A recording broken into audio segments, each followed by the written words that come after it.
Hey guys. Oh, welcome back to Pinnacle Poisons. It's been a long week. I'm glad you all made it. How about you sit down, take a load off, have a drink. And in fact, share a drink with me. Today, we'll be doing Canadian Club as our poison of choice. However, this is a present day bottle. Okay? They're 1858 original. Alright? Which is the founding year of Canadian Club. Really nice, really good whiskey. However, about a year ago or so, I got a couple of gifts that I've left hidden amongst the house, just so I wouldn't touch it for a long time. But I have some older bottles of Canadian Club. This one. And an even older imported Canadian Club bottle. I thought it would be cool if we did a little tasting comparison between the oldest, the middle-aged one that I had, which is actually just a few years younger than the oldest bottle of Canadian Club I have, and then their present-day bottle, and see how well the taste has lasted over the course of time. Now, I do understand that over the course of bottling and aging in a sealed bottle in a closet or a basement or what have you, that such storage conditions can alter the taste. But I think that's the fun of it. As long as it's not totally skunked out and become ruined, I think it's interesting to see how the bottle of whiskey has changed completely over the course of decades. So, this is going to be a little bit of an unboxing for Canadian Club imported bottles from the 1980s all the way up to just our present day bottle that I just bought recently. So, I'm going to get these two out of the way for a second while we unbox the oldest bottle that I have. Thought this one was really fancy. I mean, it's a gray box with a suit. It's pretty cool. It's even got a little fake pearl on there. Tried to do some texture kind of stuff and everything. That's kind of interesting, a little fancy. You take a look at boxed whiskeys nowadays, and you get some interesting concepts and everything. But honestly, I hadn't seen anything like this. You can tell that's just like from a bygone decade. Pretty cool though. So I'm going to set this over here. And yeah, Canadian Club 1858. So just like our present day bottle, it's the original blend. But this was actually originally done in 1982. So if you can take a look at the seal there, that actually is the imported year tag of 1982. And yes, the seal's already broken because before shooting this video, I made sure to make sure that the bottles weren't skunked. And thank goodness that none of my old bottles that were given to me as gifts about a year and a half ago did not skunk. I was so pleased. They actually had kept them sealed and in the boxes in their basement for years. I mean, these were apparently brand new when they had gotten the gifts themselves, and they're not big whiskey drinkers. And they found out I like whiskey. So thank you, family, for giving me free whiskey that is older, and I can appreciate, and you all can appreciate, the tasting of older whiskey. So, this is the oldest one, and I'm going to leave that aside for just a second while we go ahead and unbox this one. This is also in the 1980s, however, in this bigger box of imported Canadian Club. This is 1985. Okay, and it's proof of that. You've got the import tag right there, 1985, and just like the last bottle, I made sure that it wasn't skunked. I broke the seal, and I've drank a bit of it. It was a good one. I enjoyed it. And this is a bottle of Canadian Club that I've actually had for a little bit, present day year, 1858 original blend of Canadian Club that it's also good. I enjoy Canadian Club anyway, and I am curious sharing the flavor notes between the three with you.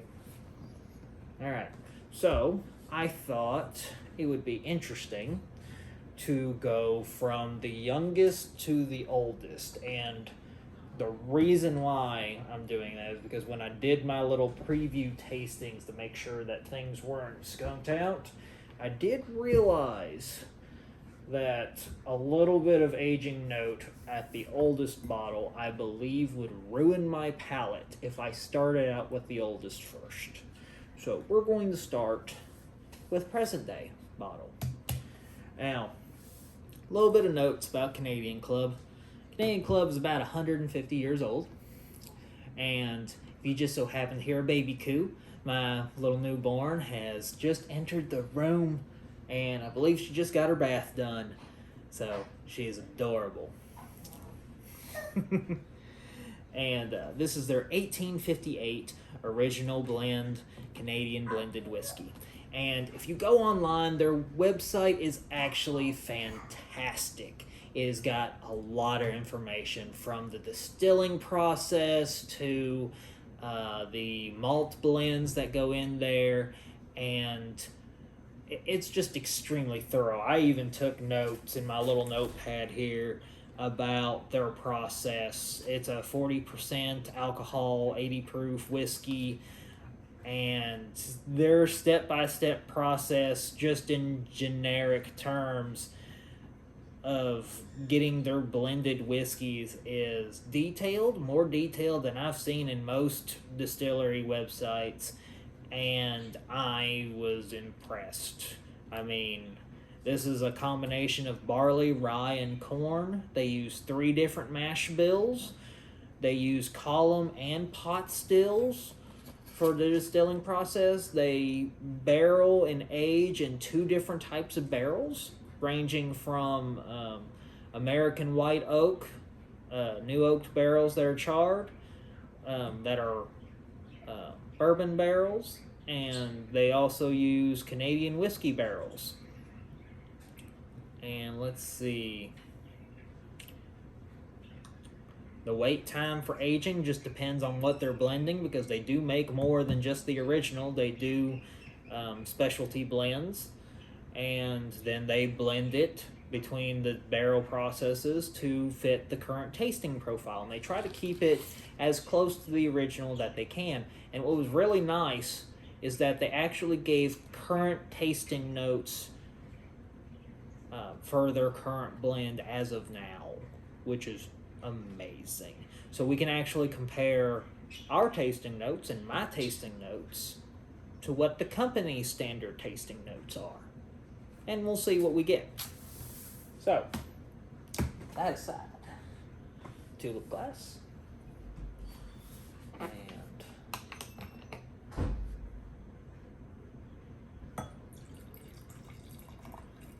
pour that. So, I'm going to put this here. I want you all to see a good color comparison. So, this is the new, present day. This is their imported 1985 Canadian Club blended Canadian whiskey, distilled and bottled under Canadian government supervision by Harriam Walker and Sons Limited, Walkerville, Ontario, Canada. So that is really awesome. I mean, this is their same 1858 Canadian Club original blend, like I stated before. This actually has the seal of approval. Yeah, this is just, that's an impressive label for giving you all kinds of different information about where it was distilled, where it was bottled, It is a 6-year-old age on this particular bottle. And we'll see if we get a color difference here. There we go.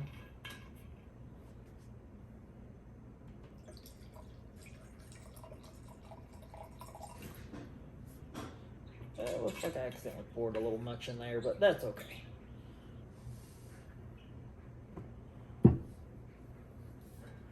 Then, this is the 1982 original blend of Canadian Club. This basically says the exact same thing on the label as the 1985 bottle, just different bottling and importing code. And yeah, nothing here label wise is actually any different. It's just a smaller bottle, but that's fine. Nothing wrong with that. It's interesting finding all the history notes that you have on Canadian Club's website. Not only is it 150 years old, but it's actually a very popular whiskey here in the States, apparently. And I always knew of Canadian Club, but I didn't realize how popular it was, especially during Prohibition era. It was one of the most, if I read the history correctly, so you can correct me if I'm wrong, I don't mind. I am a bit of a whiskey nerd, and some of the facts fly over my head sometimes. I just randomly forget a thing. But this was one of those whiskeys that not only was imported greatly to America whenever it got popular, as quickly as it could, but it was also illegally transported into the States during the Prohibition era heavily because a lot of people liked it. Now, so here's our 3 bottles from present day 1985 to 1982, and just looking at the glasses, I see a slight color difference between the 3, but not greatly. I do see a darker tinge, a darker tone in the present day one in comparison to the 2 older bottles of whiskey. But whether that's due to age or due to a combination of just little bits of slight differences of things being made a little differently over time as the decades went by. I mean, you're not going to get the perfect corn. You're not going to get the perfect barley per year or rye, or not everything's going to be the same. They could have had, even though they all use column and pot stills, they could have used a different particular still. It wasn't the same throughout 150 years, and something could have gone askew. Who knows? And it could have been the fact that these 2 were in the basement for a couple of decades. Who knows? But really interesting to find out. Now, on their tasting notes, my friends, they said, let's see, color, bright gold. So I'm going to lift up present day one for you. See what you all think. They said that their color notes for it is bright gold. Nose is fresh and soft with hints of almond and pepper. Tasting notes is going to be spices and zesty with rich oak, sweet, and is going to be with vanilla notes and a pleasant sweetness is what I've written down in their notes. And the finish is clean, dry, with a lingering oak taste. Now, bright gold? I mean, I do see the gold tinge, but it's more like, to me, more like a bronze. Not really a gold. That's my opinion. Nosing this, I immediately smell the oak and the vanilla. And I can tell just from those 2 things that generally, with oak and vanilla, there is a hint of sweetness. And it is a rich nose. So I do like that. It's, I don't really get a nut note on the nose, so I don't smell the almond and I don't smell the pepper yet, but I do smell the vanilla and the oak myself. I don't even have to taste it to smell those. Yeah, I don't get almond or pepper for whatever reason in those, but that everybody's going to be different, and tasting notes and whiskey tastings is all very subjective to your own experiences. And for me, I don't know how many times I've actually taken the time to really appreciate the scent of almonds besides in pastries. So maybe that's my lack of experience speaking there for almond notes. Tasting wise, though,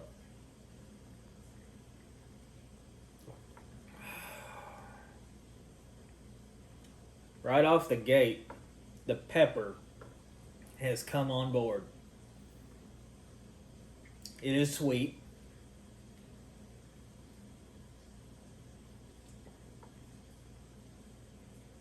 It's good.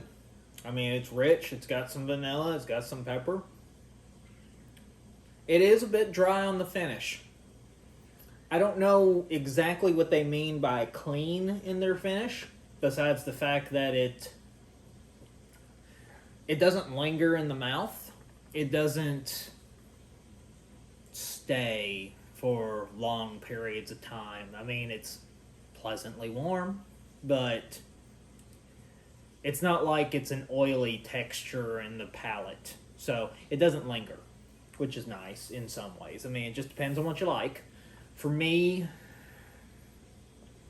I've gotten to a point where I don't like a whole lot of oil lingering on my palate anymore. So some of those whiskeys that have a lot of oil are not my favorite sometimes. Just depends. Sometimes the flavor will outweigh the oiliness. But you change as you get older and you experience different things. Let's see. Now, we'll try this with the 1985. Compare the colors on these. I think the present day one actually is a little lighter. Or, no, I said that backwards. My apologies. We'll switch that. And I actually think that the 1985 whiskey is a little lighter than the present day one. I think this is a little bit more to what I would define as their bright gold color that they are talking about and going for, in my opinion. I think that's closer.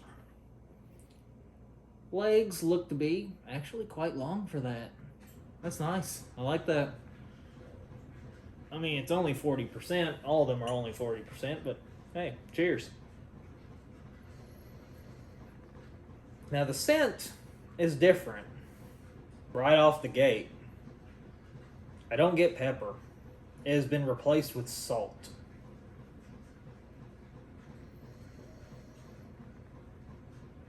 Oh, goodness.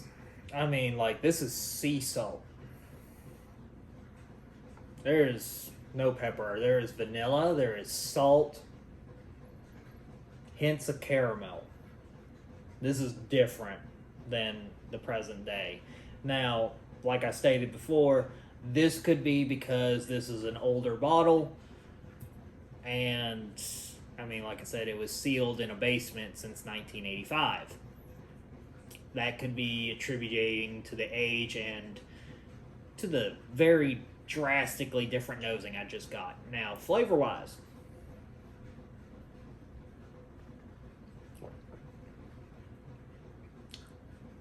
this is definitely, you can tell, within the same family as in what the present day taste is going for. However, this one, 1985, is lighter. It's not as rich. It's not as bold. It is more subtle and subdued. It is good. I like it. It is actually a really good whiskey. Hence the reason I've actually enjoyed more of this than I have any of the present day bottles. If I could find more of the 1985 blended Canadian Club, I probably would buy them up just for the sheer fact I actually like the subtle notes in this one even better than present day. It's vanilla, it's sweet, it's salty.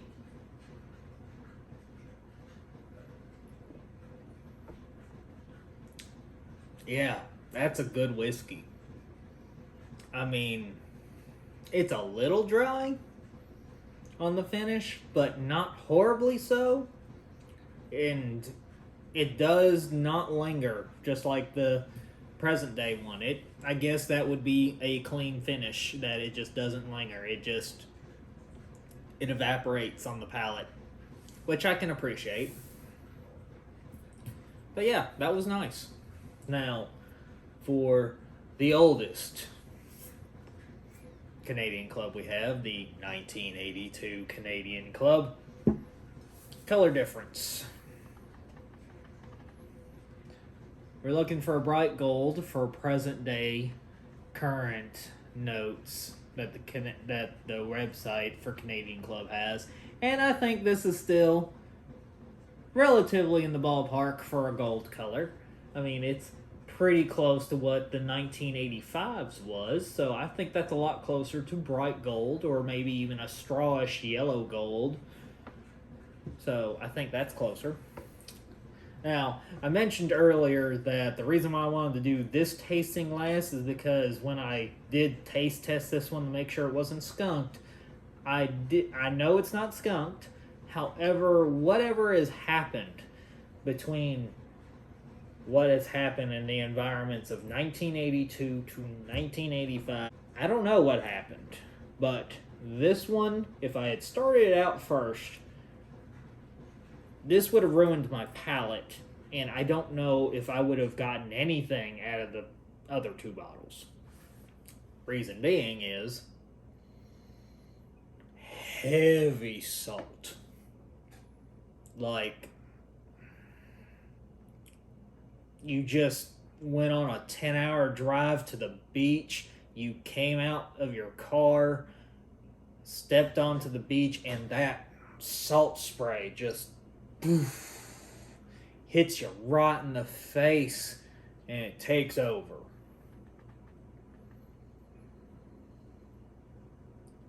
Oh yeah, that is just, it's vanilla, it's little bits of hints of sweetness, but that salt, it's so much more than what the 1985 does. This 1982 bottle has ramped up the salt content value on the nose. I don't know why, but it has.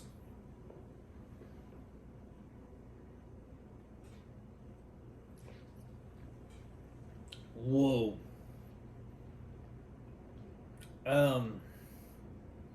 This is why I did this last. Because for my fellow people that love fish, and cooking fish on, say, like, on the grill on a plank of wood with a sprinkle of sea salt on everything, or for the people that loved going to an Asian market and getting sun-dried salted fish. This bottle is for you, my people who love salted fish. That is immediately where I go with the taste. This is a more profound, salty, rich, fishy flavor with lots of oak. You got hints of oak in the present, which is good. You had a slight hint of oak in 1985 bottle. 1982, I don't know what in the world happened, but when I drink this is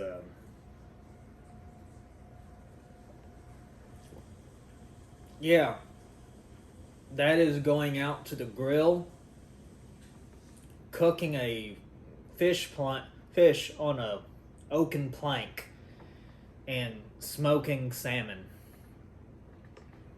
But I don't taste salmon. It's like a generic salted fish taste note. I don't consider that skunked because for me that's pleasant. I love salted fish. I mean, I do. It's a snack. I like sardines. I'm sorry if you don't. But this is a wild card whiskey right here, this 1982. This is not my everyday whiskey because you can only have so much salt before it's just too much. Good, but not every day. Not for me. 1985. If I find more Canadian Club that was imported in 1985 or made in 1985, I will probably immediately buy them. This is the kind of subtle whiskey that I can go for and enjoy for many years to come. However, when I enjoy a whiskey, it's probably not going to last long. Present day Canadian Club, very good. Does it really compare to what their tasting notes were on the website? Well, I mean, I did find a good chunk of what they were talking about. So they were relatively close. The big thing that I didn't pick up on the nose was the almond and the pepper. For whatever reason, I don't know why, in present day and a good chunk of Canadian Clubs out there that I've had so far, I don't pick up almonds and pepper. And that might be just my lack of experience with almonds. I'm sorry. I mean, it's just something I don't pick up. But in overall fashion, these are great whiskeys. If you get a chance to try them, try them.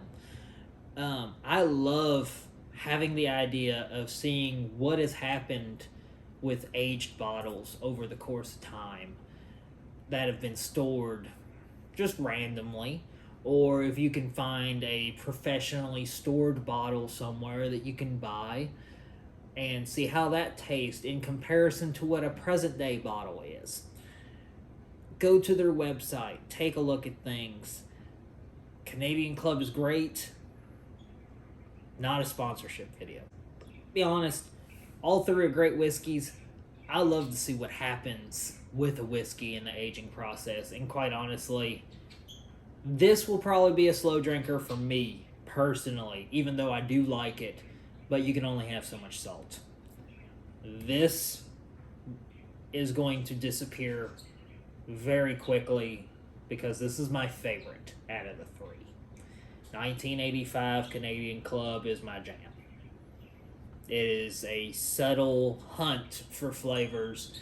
It's light in a lot of ways, and it doesn't linger on my palate. I enjoyed this one a lot. Modern day Canadian Club, really good. I've had Canadian Club a number of times straight, but I also like it in a couple of different cocktails, and we might even take some time eventually to do a couple of cocktails with Canadian Club. Found actually a number of recipes on Canadian Club's website, and I'll be interested to try that. You all know the drill. If you like sharing a drink with me, please come on by. We'll have another Pinnacle Poisons soon.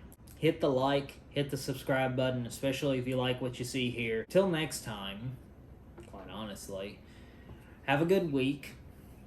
I know things have been rough out there for everybody, so please take care of yourselves and take care of your neighbors. And when you can, have a drink. Share a drink with your friends. Cheers.